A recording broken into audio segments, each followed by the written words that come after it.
Look at the most famous satellite image of our modern world. It shows the Korean peninsula at night. To the south, there is a blaze of golden light, representing one of the world's most advanced economies. To the north, there is nothing but a black hole. Absolute darkness. We often look at this void and think of nuclear weapons, military parades, or political isolation.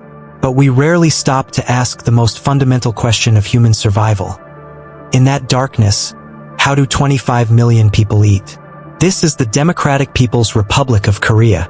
For the farmers living there, it is arguably the most difficult place on the planet to grow food.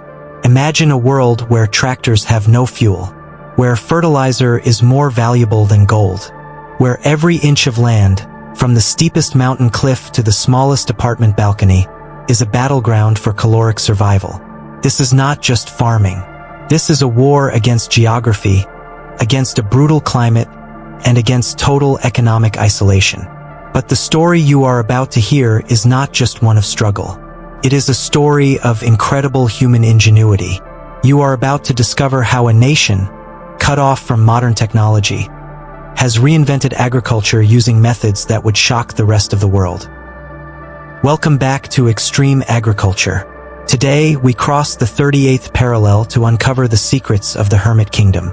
If you want to discover how humans survive in the most impossible places on Earth, make sure to like this video and subscribe to the channel so you never miss a journey into the unknown. To understand the genius of the North Korean farmer, you first have to understand the nightmare of their geography. Fate dealt this country a terrible hand. While the ancient civilizations of the world settled in lush, flat river deltas, the people here settled on the spine of a dragon. 80% of North Korea is mountainous.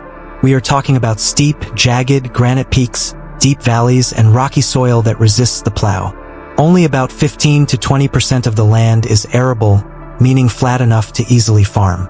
Compare that to the United States or Ukraine, where oceans of wheat stretch to the horizon. Here, finding a flat piece of land is like finding a diamond. And then there is the cold. Siberian winds rip through the peninsula, freezing the ground solid for months. The growing season is brutally short. In the summer, violent typhoons often smash into the coast, flooding the few fertile valleys they have. But the real challenge isn't nature. It is history. In the 1990s, after the collapse of the Soviet Union, North Korea lost its lifeline. The cheap oil, the heavy machinery, and the industrial fertilizer stopped coming. The modern agricultural system collapsed overnight. The tractors stopped running. The electric pumps stopped moving water. They were left with 25 million people to feed and 19th century tools to do it. They had two choices: starve or innovate. They chose to innovate. In the American Midwest, a single farmer sitting in an air-conditioned combine harvester can clear hundreds of acres a day. In North Korea, the primary engine of agriculture is muscle. When the fuel ran out, the farmers became the machines. During the planting and harvesting seasons, the state mobilizes the entire nation. It is a phenomenon known as the speed battle. Schools close their doors. Factories shut down their assembly lines. Office workers, soldiers, and university students flood the countryside. It looks less like farming and more like a military operation. Red flags line the rice paddies, and propaganda music blasts from loudspeakers to keep the rhythm of the hose synchronized. They rely heavily on oxen. The ox in North Korea is a sacred partner. It is illegal to slaughter an ox for food without special permission, because that ox is the tractor, the truck, and the engine of the village. But what happens when there are no oxen? You will see something that defies belief: the human plow. 3 men harness themselves to a wooden plow frame. 2 pull from the front, straining against the ropes like draft animals, digging their heels into the mud. 1 steers from behind. They drag the blade through the heavy, clay-rich soil, furrow by furrow, acre by acre. It is physically exhausting work that burns thousands of calories, but it proves a level of determination that the modern world has forgotten. They are not fighting nature with horsepower, they are fighting it with willpower. But plowing the land is useless if the soil is dead. And this brings us to the biggest, most shocking secret of North Korean agriculture. How do you grow crops when you cannot import chemical fertilizer because of sanctions and poverty? You turn to the only resource that never runs out: human waste. In the West, we flush it away and treat it as a hazard. In North Korea, it is black gold. They call it night soil. This isn't a crude, desperate act found in a history book. It is a highly organized, state-mandated system of biological recycling that happens today. Every January, the entire country enters the manure collection campaign. Every household, every school, and every factory has a government-mandated quota. A single family might be required to produce several hundred kilograms of compost per year. If you cannot produce enough from your own household, you have to go out and find animal dung or mix humus with organic trash to meet your numbers. Shops have even sprung up where you can buy waste to meet your quota. But here is where the intellect shines. They don't just dump raw waste on the fields, which would burn the crops and spread disease. They have perfected a fermentation technique. They mix the waste with ash from cooking fires, straw, and dirt. They pile it into compost mounds that generate intense heat as they break down biologically. This heat kills the worst of the bacteria and parasites. In the winter, you will see steam rising from these mounds all over the countryside. It is the smell of survival. They have developed specific ratios for specific crops. Corn gets a different mixture than cabbage. It is an extreme form of a circular economy. Nothing is wasted. The nutrients taken from the soil in the form of food are returned to the soil to grow the next harvest. While the world debates organic farming as a luxury trend, North Korea has been practicing forced organic farming on a national scale for 30 years. Fertilizer alone isn't enough. You need strategy. North Korean farmers have developed a set of techniques they call juice farming or self-reliance farming. The core philosophy is to maximize every second of sunlight and every inch of dirt. First, they use the double cropping gamble. Because the winter is so long, they technically only have one growing season. But they force the land to give two. They plant winter wheat or barley immediately after the autumn rice harvest. These crops survive under the snow and are harvested in early spring, just days before the new rice needs to be planted. It is a dangerous gamble.